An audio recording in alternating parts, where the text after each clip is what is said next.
Halloween, or as it has also been known along these great years, the Night of the Dead, Hallow's Night, and more so, it's here once again. A day and time when the lands of the dead and living are connected. The night when many spirits come out for many reasons. One of the biggest seems to be just to cause mischief among these mortals. I walk within one of their cities and I still can't believe how they have evolved over these great many centuries. This city certainly has its good elements, as not all of nature's beauty has been crushed under their progress. There is still some respect left. There are so many of these parks which still contain nature's life in them, and now, on this hallowed night, they decorate them in very familiar shapes and colors, along their streets as well. This truly is a wonderful festival. I had already seen what they call Trail of Lights earlier. Just outside the center of this city, it reminded me of the festivals of old. Even after all these centuries, there is still something left in these humans' memories, even if they don't realize it. A celebration of the time when nature is close to falling asleep, and also a celebration of the harvest of the dead and the spirits. Dressing themselves into costumes that are supposed to ward off malevolent spirits, or greet the benevolent ones, but they just don't hold the same effect like in the past. But I am glad that many traditions are still alive, even if they have changed drastically. But not only were these lights spread across these streets, among them were various tents where people sold out from simple goods to sculptures and more. Oh, how I wish this day would last just longer. Without any warning, all these sculptures simply just exploded. So many sharp pieces of glass flew around the street, injuring many people around the stand, especially the ones who were standing close by. So many were in a mixture of panic and pain, trying to figure out what had happened and what to do, especially the owner of the stand. Like so many, he was frozen in place by fear, and yet somehow was able to survive this misfortune without a scratch. I fear he's going to be in a lot of trouble from what had transpired here, and has to bear the blame. But I knew this was not his fault, and I am sure that the culprits were still somewhere close by. I look around, try to adjust my sights, and yes, I can see the culprits of this act. Small shadows jumping away.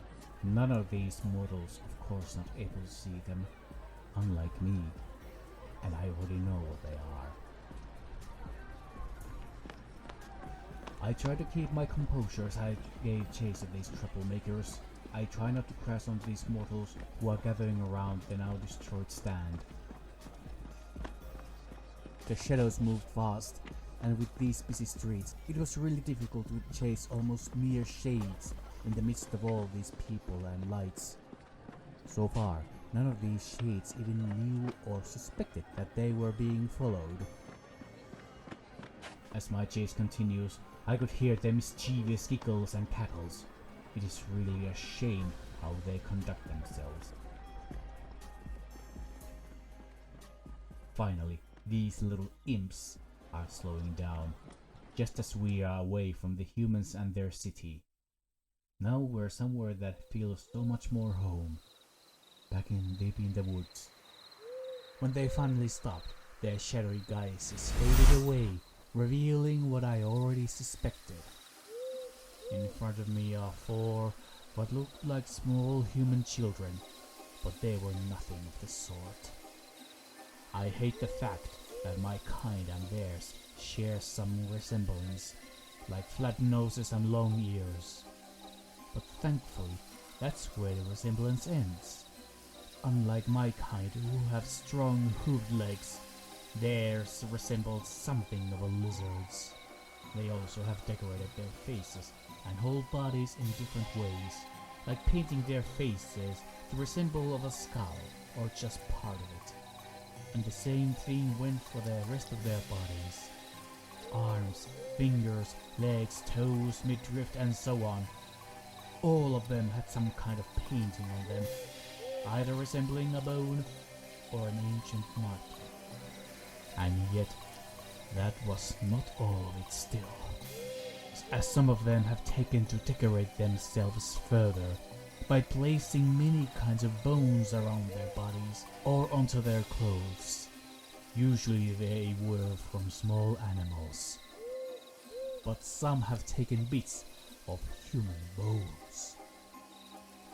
These spirits are best known as skull children, mischievous and nasty, unless you can intimidate them. How all those little glasses just cracked up when I gave them a little tap. One of the skulls asked, cackling. It could have been even bigger. Another skull laughed even harder while punching the first one on the shoulder. We should have taken a bigger target. More fun anyway. The whole group laughed, completely oblivious to my presence. Much better that way. I slowly begin to walk towards them, my human guise falling. Feet turning to hooves, the short human hair returned to my much longer and healthier mane. My ears regained their true length. The human nose began to flatten, and soon once again, more familiar scents returned to me. My glorious horns sprout out from my forehead, once again crowning me, and finally my staff materialized right in front of me. The skulls already no doubt started to sense that someone was there with them, but they are also too late to react to me. So I quickly jumped, my staff's crystal glowing as it collected the energies around it, preparing for a strong spell. My hooves were the first to hit the ground. When my staff connected to the ground, the crystal released its energies, delivering a strong energy wave that pushed the little creatures on their backs, rolling them across the ground, causing a few of them slam against a tree behind them. "That is for the damage you have caused to those innocent humans back there!" I glared. The skulls quickly got up and tried to run away, only to be stopped by my magic. With a strong tug from my staff, the little skulls flew up backwards, making their escape a short one. I was not going to make this easy for them. I got it! Yeah! One of them yelled in surprise. Few more tried to escape, but this time I hit my staff on the ground, creating a magical wall around us, preventing them from escaping. What's the big deal, you on the flat face? One of the skulls yelled. You're so stuck that we can't have any kind of fun? What's the problem for us to have some fun? That only fueled the feeling of my displeasure even more. My answer came with a burst of magic, exploding from my staff, raining on the skulls like small deadly raindrops. The ground exploded, throwing the skulls around me. The harm is done! The moment you plan to destroy something, someone worked their hardest on, and now their livelihood is destroyed. And let's not talk about the bystanders who no doubt were hurt from your fun. The only response I got was many groans and whimpers from the skulls, as they were still not fully recovered. I suggest you stay away from the humans from now on, I instructed, and if I see you causing any kind of trouble, I promise I won't be so gentle next time. I struck my staff on the ground, and a magical barrier disappeared. And with that, I left the skulls to recover by themselves. I know most certainly that they will no doubt stay away at least for a few weeks or even a month for now.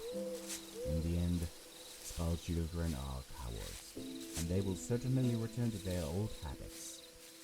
I have to prepare for something when it happens again. I could send a word to my other fellow guardians to keep an eye on them. But those creatures are just small a problem There still are others who can cause problems for the mortals, and they can be even bigger problem. But for now, at least for now, one problem has been solved. Hopefully others will keep it to themselves and try to stay out of mortal businesses. But I highly doubt that.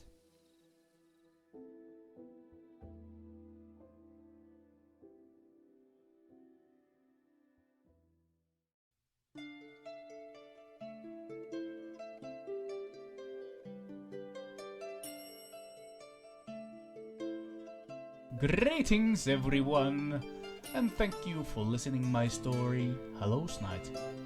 I hope you were able to enjoy it and will be back for more later on. If you don't mind, maybe hit that thumb if possible. And if any of you are interested, you can find the links for the BGM used here down in the description. Thank you all, and I'll see you around the corner.